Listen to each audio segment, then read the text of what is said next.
Welcome, children, to punk class. I hope you are prepared for today's lesson. As we decided upon last week, as voted on by you at home, today's subject on the Deep Diver is Screeching Weasel's My Brain Hurts. I hope you're prepared. I hope you brought your notebooks and your number 2 pencils. There's a lot to go over on this one. There will be a pop quiz afterwards. So please pay attention and shut the fuck up. As I said, there's a lot to go over. Plenty of notes here on my end. My Brain Hurts was recorded in July of 1991 at Studio Art of Ears in San Francisco. It was released in September of 1991 on Lookout Records. It is Lookout Records number 50. That means it's that's a little later in their catalog. That has the Berkeley address on the record and not the original. What was the original address? It wasn't in Berkeley. It was someplace else. But My Brain Hurts is the third studio album by Chicago-based punk rock band Screeching Weasel. The album was originally released on vinyl, cassette, CD through Lookout Records in September of 1991. It was the group's first album on Lookout, as well as the only release with bassist Dave Naked and the first with drummer Dan Panic. If you've paid attention to prior streams, you know that Dan Panic is one of my favorite punk rock drummers. Just a solid, no frills, plays to the song kind of guy, you know? Let's see. The album marked a very distinct stylistic shift for the group, fully moving towards a Ramones-inspired sound and completely abandoning their previous hardcore punk influences as a condition made by vocalist Ben Weasel when reforming the band after a breakup. After the release of My Brain Hurts, the band grew increasingly popular within the punk community and began drawing bigger crowds at their shows, which Ben later admitted put pressure on him when recording the follow-up album, Wiggle, the next year. The album is regarded as one of the group's best releases by critics, fans, and the band members themselves. It is one of the band's best-selling releases and is often cited as an influential to many later pop-punk bands. In 2005, the band removed their catalog from Lookout due to unpaid royalties alongside many other artists and released the album on CD in remastered form through Asian Man Records. And a vinyl edition with different cover art was also issued by Recess Records in 2009. Now, I tried to do some research and find out where this cover art comes from. I could not find that information. If you know, or maybe you can find it, let me know in the chat. The re-released version is just kind of a different take on this. It's a drawing of this same album cover, and they replaced the heads with some like insect heads. They would do that to most of their albums, and I got to tell you, I don't like those covers. Also, Jesus, what is with the ad at the bottom of this? If you had to watch an ad on the way into this video, let me know in the chat right now, and I'll try to fix that because I'm trying to do this ad-free. I just received an email today from Twitch that they're changing up their ad policy, so I think they might have like set me up to like default settings. They said if we run ads,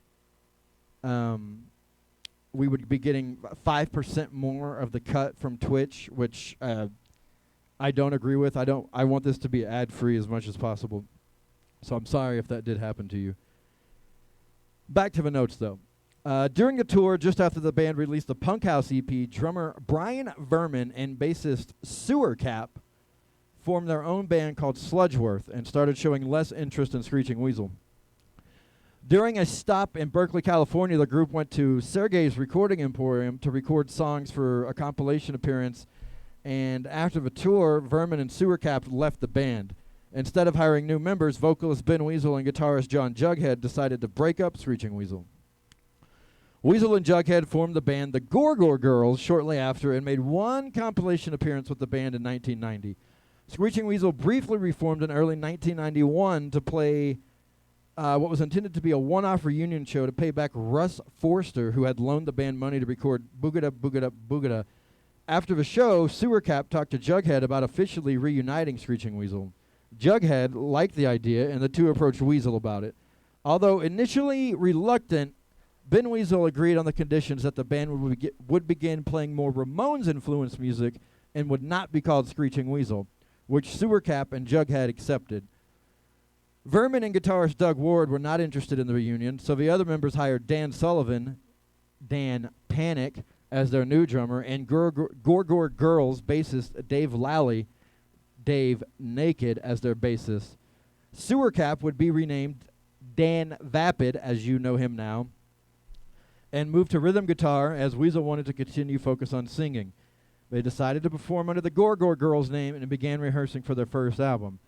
After recording a demo tape, Weasel sent it to Larry Livermore of Lookout Records to see if he was interested in releasing the band's album.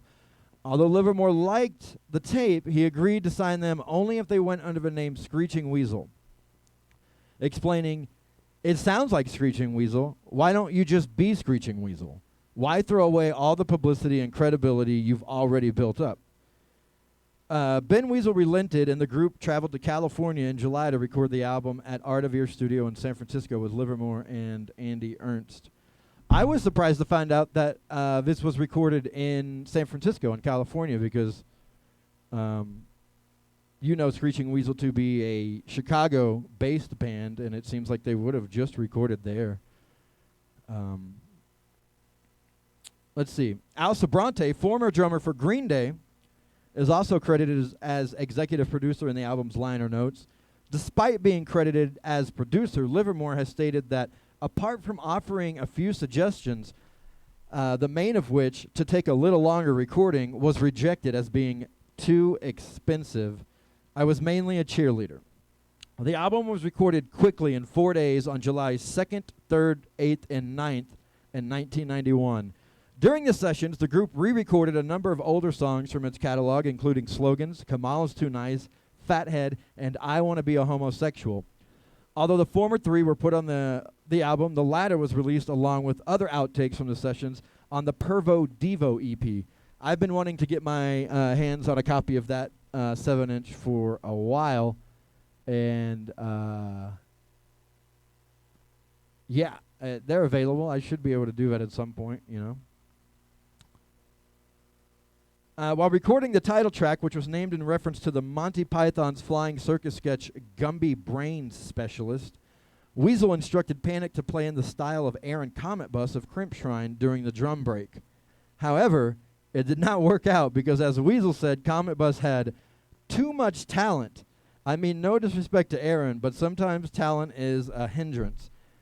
Livermore later remarked that it was very impressive watching the band work during the sessions, saying they had every song totally figured out in advance and just whipped through 14 songs on the album and another 3 they were doing for a compilation, which were actually the songs on the Pervo Devo EP in no time flat.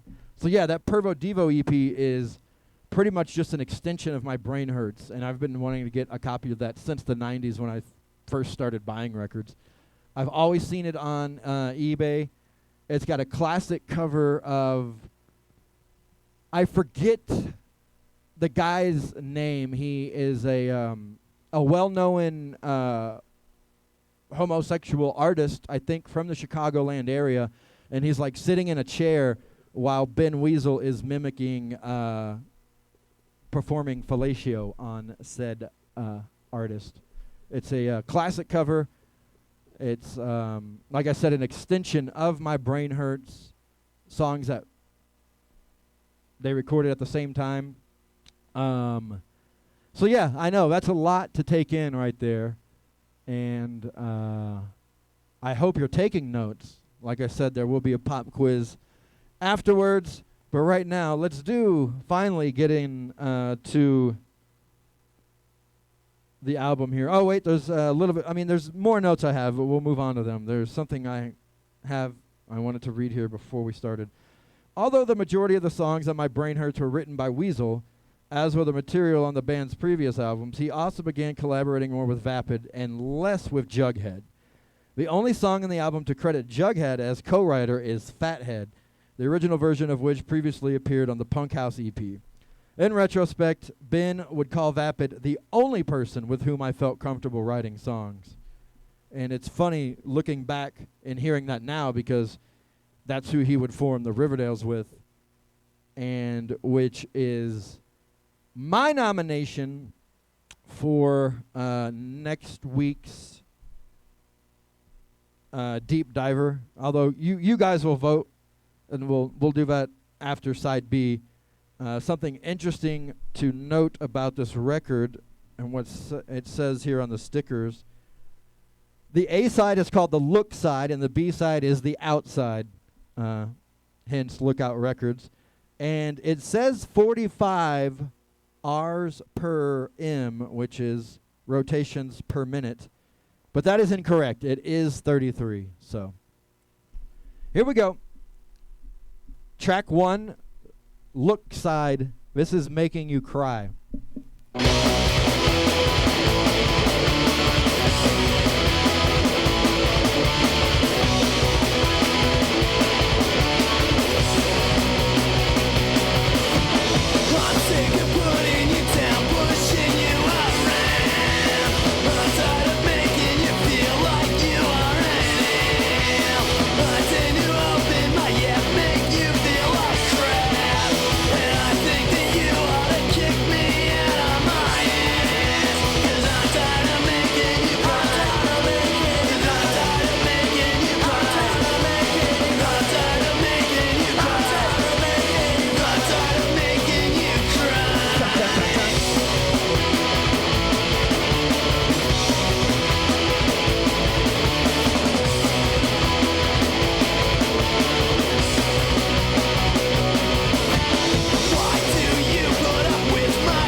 Really opens up with a banger right there. I like that one. You know, as always, if I have to pick a favorite song off the album, that's going to change per listen. Right now, looking at the tracks, I'm going to go with track 3, Guest List. But if I was a younger Mikey, if I was, 16, 17 again, I'd probably go with Science of Myth. If you caught me tomorrow, I might say Teenage Freak Show. But who knows? Right now, though, we're listening to Slogans. We're starting rags with burning. If you're really slow right now, 18, if you don't got me, 'cause I'm sick and fucking tired of being pushed round and round. I'm fucking down. Wanna believe there's an answer, well, that's not. And the funny thing about it is that 2 hours later, it's supposed to seem to have forgot.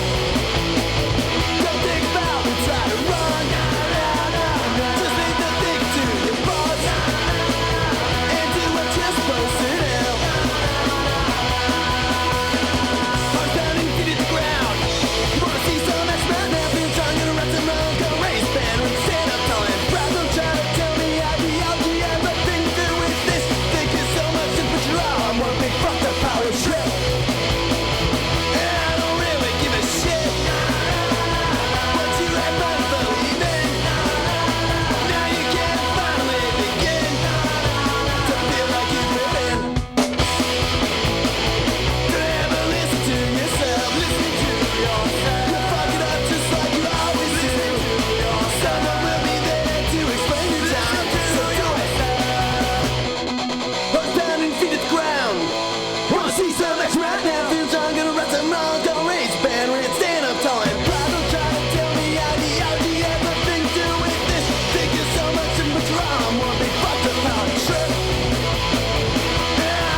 we have a note here on the next song, Guest List, which I said if I had to pick right now, it's probably my favorite song. And why?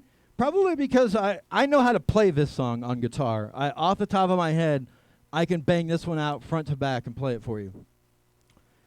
Here's the note on Guest List. The guitar lead for Guest List was originally written by Vapid for a Sludgeworth song, but it just wasn't working.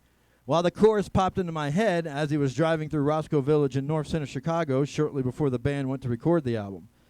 During a trip to Olympia, Washington, Vapid showed what he had written to Weasel, who combined the lead and the chorus idea into one song. Weasel also brought the lead up an octave, which was reportedly a hat tip to local heroes Naked Raygun. Weasel wrote most of the lyrics to the song, but said that "Now I get to watch her dance like the other weirdos do" was a line that only could have come from Vapid. Okay, this is Guest List. Get your blaster, get your pool, pay attention to this opening riff. You're gonna need to know about this later.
Wow, it's really a big tune, and really a look at, or a listen as to what the Screeching Weasel sound was morphing into and would become for the next several years to follow.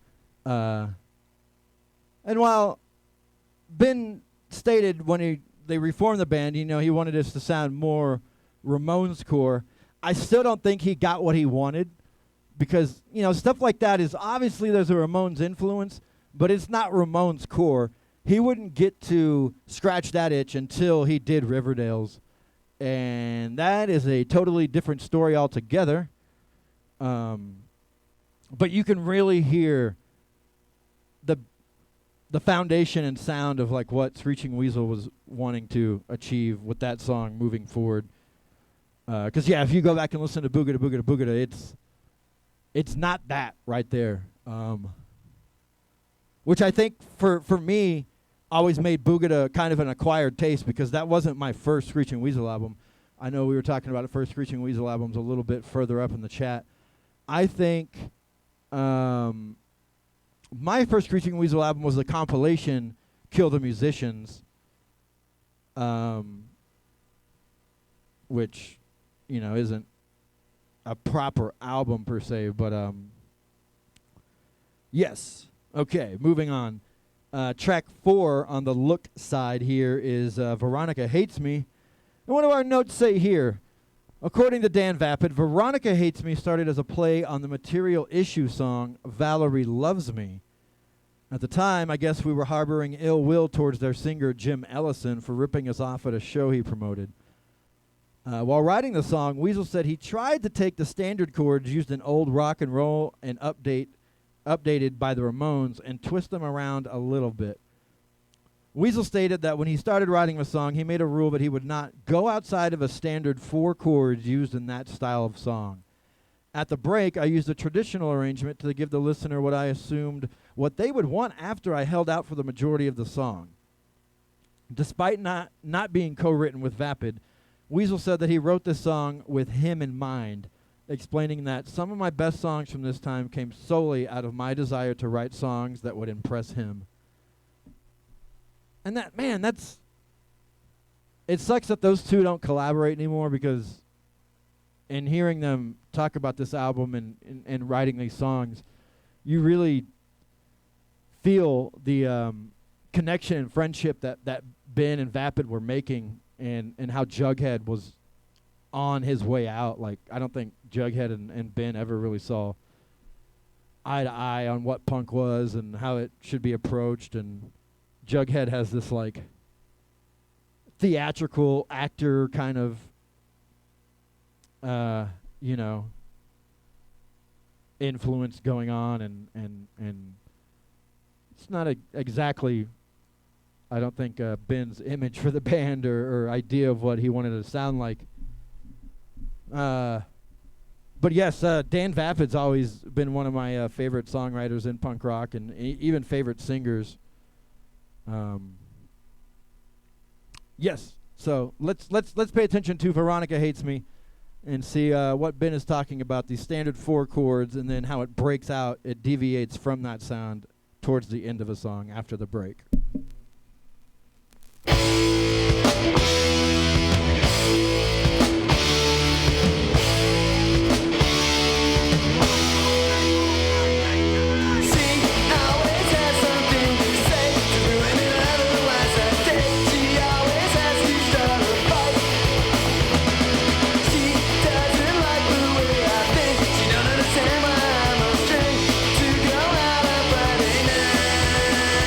But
I don't know. Maybe it's just me, but I didn't hear too crazy of a, chord change happening after the break or anything. I guess, the beats were a little bit different and off the poppy trail of things there, but the way he describes it, he makes it seem like he really took you on a part A, part B journey to that song, and then, I don't know, So yeah, moving on. This is Cindy's on Methadone, always a top 3 or 4 banger on this album.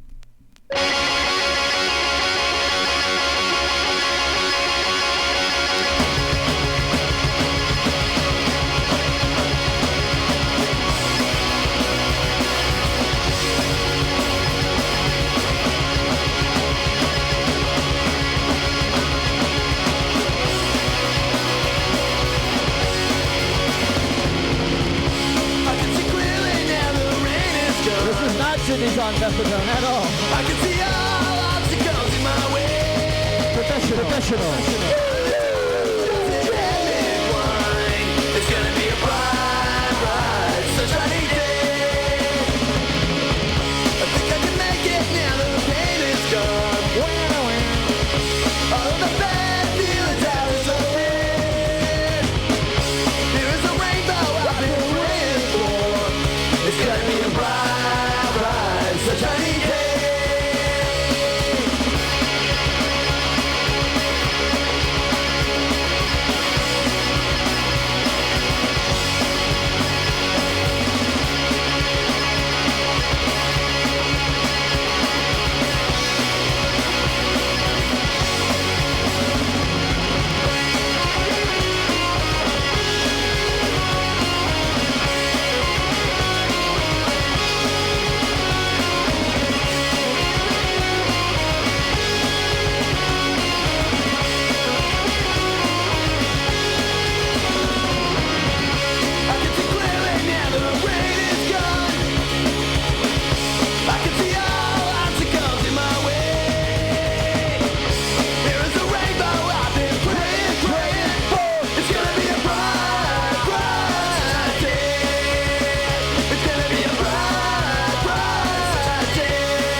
That was the one cover song on the album. Cindy's on methadone, she's with the syringe. Cindy's on methadone, she's off of heroin. 1, 2, 3, 4. Cindy is doing well, we're glad to have her home.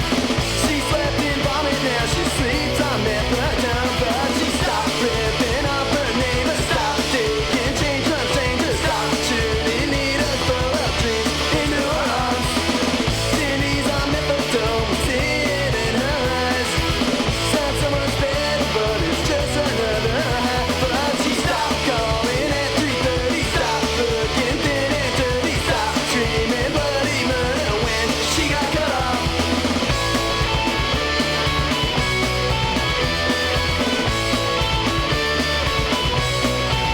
So why don't you stop with your fake solution? Stop covering up the truth and stop trying to make things new and stop acting like she's stupid. Cindy's on methadone. Cindy's on methadone. Cindy's on methadone. Cindy's on methadone.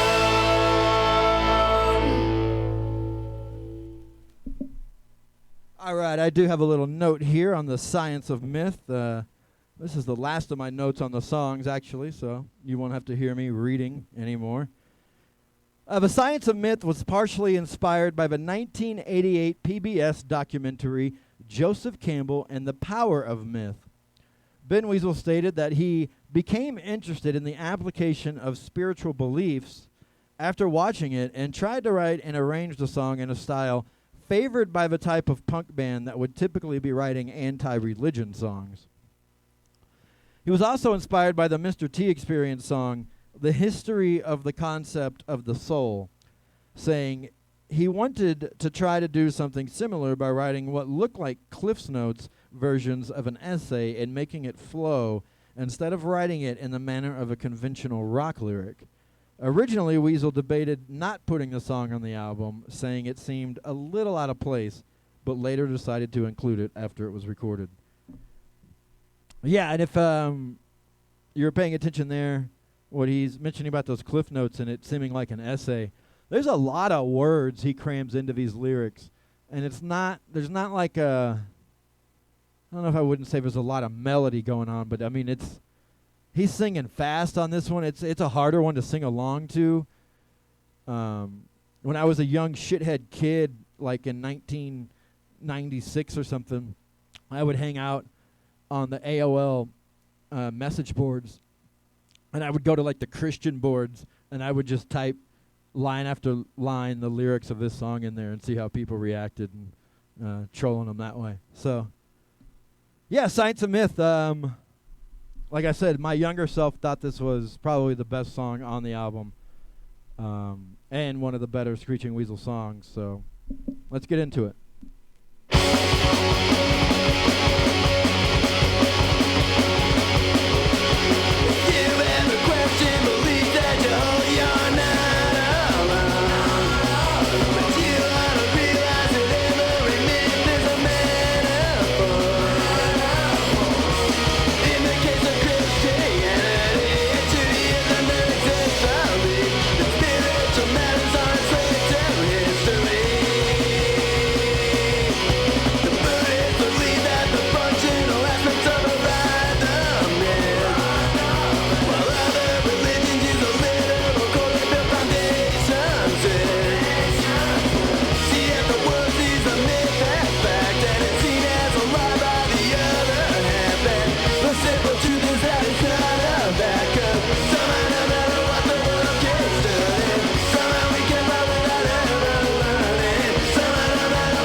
So yeah, in those notes, Ben said he wanted to start learning about applying religious beliefs, which I guess he did learn because he eventually went on to become a Catholic, which I think he still is today. I know he practiced Buddhism for a while. I guess he finally found some solace with the Catholic Church. Here we are, though, moving on to the outside of the record. That was the look side. Now we're on the outside. Clever. I wonder if Screeching Weasel wanted to do that or if that was like a lookout thing. Because I know back then some of the, like, the artwork they put on the bands was like just lookouts doing. The bands had nothing to do with that. Like the Queers and Felix. The Queers had nothing to do with Felix being their mascot logo thing at all. The Lookout Records just did that. So, first song, Outside, is What We Hate. And this is always a good song I always like this one. It's, if there's some shit you love and want to do and believe in, get it and do it while you're young, because we become what we hate. You're only young once, old forever.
Like the last line of that last verse.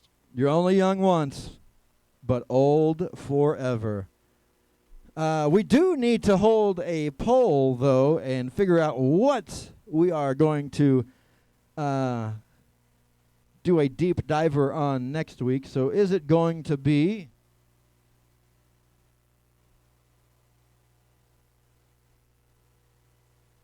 and we came up with the new rules for the deep dive last week. An album can only stay in voting contention for 3 weeks, and if it's not voted on, it's kicked out. Last week's loser, I guess we'll say, Sublime, 40 Ounce to Freedom, or though, Riverdale's Storm the Street. I'm sure we'll get a poll going. If not, just throw your comment into the chat on which one you would like to do a deep dive on next week. And we'll get to that, Hey. And I think professional DJ bumped the needle here a little bit, and we're going to have to cue this up.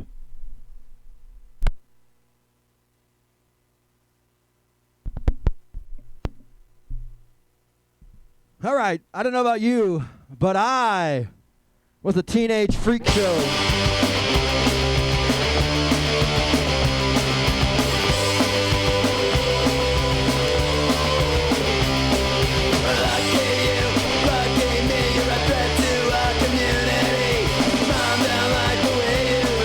Straight out of a comic book, and it's a teenage freak show. It's a teenage freak show. It's a teenage freak show. It's a teenage freak show.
we may, after this album's over, come back and revisit that song because there's a lot to really pay attention to on that one.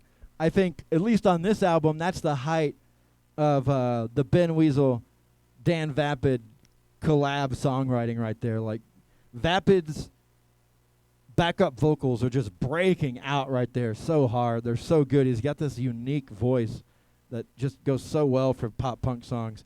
The organ on that is fucking a huge sound on that one. And they almost play it like drums or something on the one part of the organ. It's like, it's like real syncopated and like, that's a big one. Jeez. All right, moving on. Kamala's Too Nice. Hey, vote right now for next week's album.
Hey, thanks, Nightbot, for giving us all a reminder for a friendly little follow right there. Everybody, yeah, give a nice warm welcome to Nightbot. Why don't we? Here, I'll do that right now. Let's see. I can go welcome at Nightbot. Welcome, Nightbot. And then Nightbot just welcomed themselves to the stream. Cute. I know earlier, I think it was C-Dex, made a comment about how the guitar tone on this album is very unique. And in the previous albums, too, it kind of sounds very similar. And I know around this era, Jughead, anyway, really liked to record his guitars on an old Peavey practice amp. Like, it may even be an 8-inch speaker. A 10 or an 8-inch speaker. It's a little Peavey practice amp. And he liked it because he could turn the gain and volume all the way up, and it still had, like, a really good tone without feeding back because, you know, it's like a fucking 10-watt amp. Very low-powered. And for some reason, he loved it. To me, it's definitely unique. I mean, I saw a picture of them playing live, and you could tell they were using, like, the back line from, like, a previous band or maybe the band to play after them.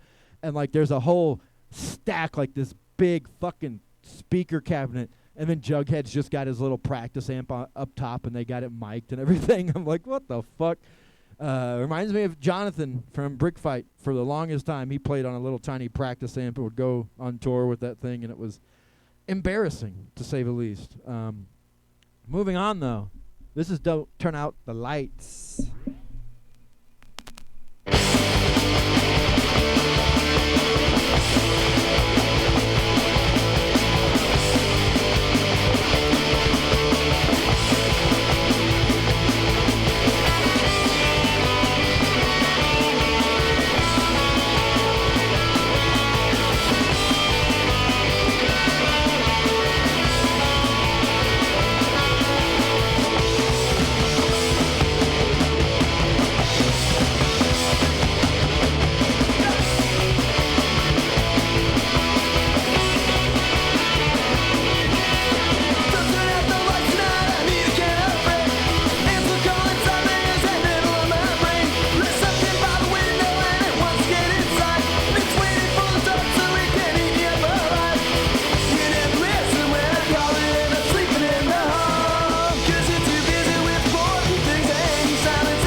I guess we don't have to start a new poll for this, but you should comment your favorite song off of the album, and yeah, we'll talk about favorite songs on the album. Oh, fucking Polly Darton. Don't remind me. Jesus Christ. For 2 minutes, I thought I was so clever.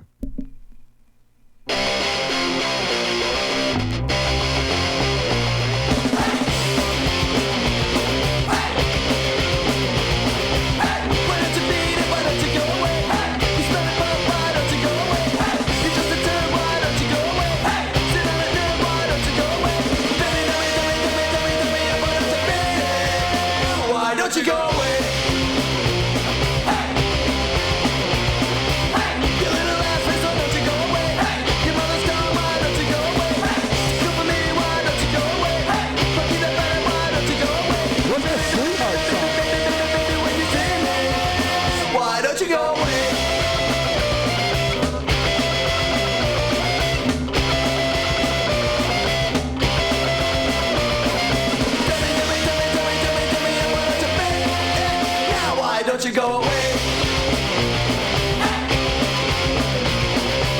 You think we suck, why don't you go away? Come to the show, why don't you go away? We got the money, why don't you go away? So you the dope, why don't you go away? Funky, go find the pedal. Why don't you go away? Beat it. Scram. Go away. Hey. There's... You know, and as most of you know, I have really bad hearing. But there's a line in that when he said, he says, "You're just a turd. Why don't you go away?" I thought he said, "You're Billy Joe. Why don't you go away?" That'd be a lot funnier if he just told Billy Joe Armstrong to get the fuck out of here. And especially a 1991 era Billy Joe. Dear Billy Joe, why don't you go away? Jesus Christ. That little Green Day band you got going on is... This is true. The winner is in. And in a score of 3-1. 3-2-1. 3 T-O 1. Sublime 40 ounce to Freedom won the race. And will be our next deep diver. I'm sure there are some hella notes to go on this one. Classic album. And I've told you guys before when I've played records off of this, or songs off this record, this is an original Skunk Records copy before they signed to MCA Records, and MCA re-released the album. They only pressed like 1,000, 500, 600, 700. Not too many, and this is one of them. There's a picture of Lou Dog on the back. I met Lou Dog in 2001 at the Warped Tour in Orlando, Florida, when I went backstage. the Long Beach Dub All-Stars were playing, and they brought Lou Dog with them. He was a sweetheart. Speaking of sweethearts, I don't know what Haley Unlikely means when she says the sweetheart song. What is the sweetheart song on this album? Anyway, that last song was Fathead. This is I Want to Be With You Tonight.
All right, here we go. We've only got one more song to go off of Screeching Weasel's Lookout Records debut, their third studio album, My Brain Hurts.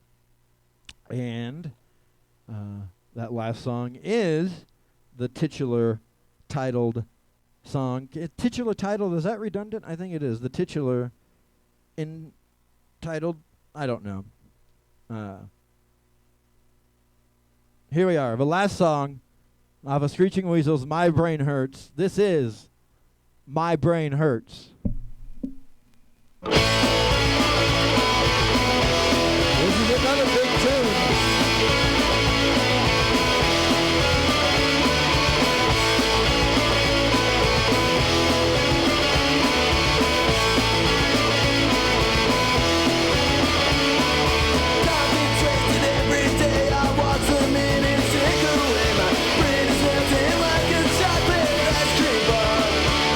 Like characters on my TV, these people look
thus concluding our trip through Screeching Weasel's third studio album, My Brain Hurts. I think we all had a different vote on what our favorite song was, and that's always interesting. That just lets you know this album is full of bangers. But I bet you thought you were off the hook, didn't you? You thought I had forgotten about today's pop quiz. I told you to pay attention early on in the episode because there would be a quiz here. The lead guitar part on the song Guest List was written by Dan Vapid. But what band did he originally write that for? Huh? Do you know? Was it A, the Gore Girls? Was it 2, Sludgeworth? Or was it 3, Uppy Alex? A, 2, or 3? 2. We have 2 answers of 2, and you would be correct. He originally wrote that song for Sludgeworth. This is C. Oh. It looks like you're gonna have to stay after punk class and do a little more studying. While this is Screeching Weasel's debut album on Lookout Records, this is Lookout Records release number. Can anyone tell me without it being multiple choice? It's a nice, big, fat, round number. 50. Look at that. Lookout Records number 50. And what other question do we have here? Trey's looking to get a fucking A+ on his Screeching Weasel pop quiz. The look side of the record, they got the RPMs wrong. What did they say to play this at? Do you know? Another numbered answer. 45. And look at that. Trey with an astounding 100 on his Screeching Weasel pop quiz. RL3 scored a, what is that? 2 out of 3. That's a 66.6. We're going to go ahead and give you a passing grade because that is one hell of a satanic grade. And we're going to say C. Dex. He only got a 33 on his. He only turned in one answer. You know, he left most of his test blank.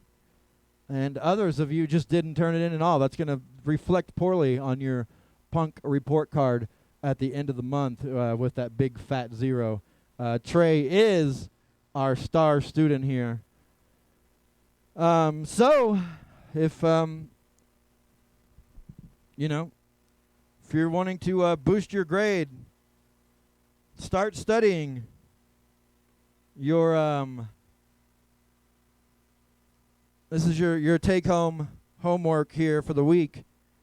We'll see you next Wednesday. I expect you all to have listened, read the liner notes, done a little Wikipediaing on Sublime's 40 Ounce to Freedom.